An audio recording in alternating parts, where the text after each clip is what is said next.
Now there's another thing that we can do using the splice function, and let's take a look at that. We can take out two elements within the array there, and we can actually replace with another element. So say we wanted to put in thunder. Let's try that.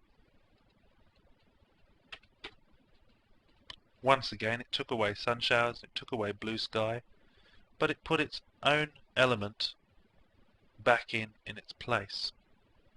So that's the fourth argument of the splice function. That is to interpolate an extra list in the same place as the place where we took out the elements. So the splice function is actually very multi-purpose. We can use it to do all sorts of things.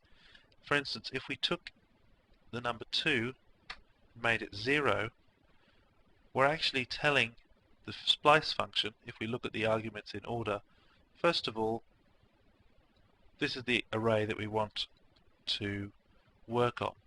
Then this is the place in the array that we want to work on. Then this is the number of elements we want to remove. And now we've set it to 0, so this time the splice function is not actually going to remove any elements at all, but it is going to put an extra one in its place, thunder. And we don't just have to put one in, we could put in snowstorms as well if we wanted. So now we run our script. The splice command echoes nothing because it has taken no elements away from our array.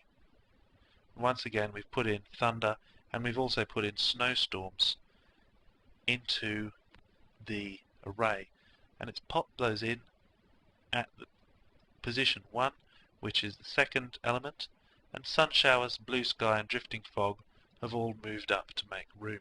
Another thing we could do to our array would be to sort it. We can sort our array like this. We're asking Perl to now sort our array alphabetically. Now we've got blue sky comes first because it begins at B, and drifting fog, and so on. Now this doesn't work in quite the way you might imagine it at first sight. If then, after sorting our array, sorting our weather array, we then try and print it again, let's go back to our command prompt and see what happens. That's not too clear. What I'm going to put in there is an extra new line break so that we can see the two print functions separately. Now the first of these here, blue sky, drifting fog, is clearly arranged alphabetically. The second one is in the order in which we put it before the sort happened. So what's happened there? Let's take a look back. Our sort function is not actually changing the order of the array. What it's doing is it's just taking the array and producing a set of output based on sorting the weather array in alphabetically. If we wanted to actually make the weather array sorted permanently, we'd have to do this.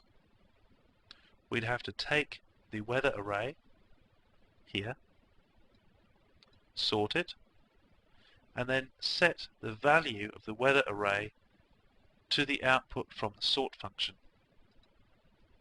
Although this may seem like a couple of extra keystrokes here, it does allow us a greater degree of flexibility.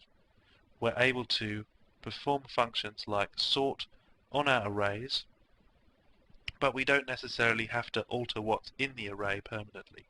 We can just do it for a second, and then we can undo it. Another thing we can do is to reverse its contents. So now thunder comes first.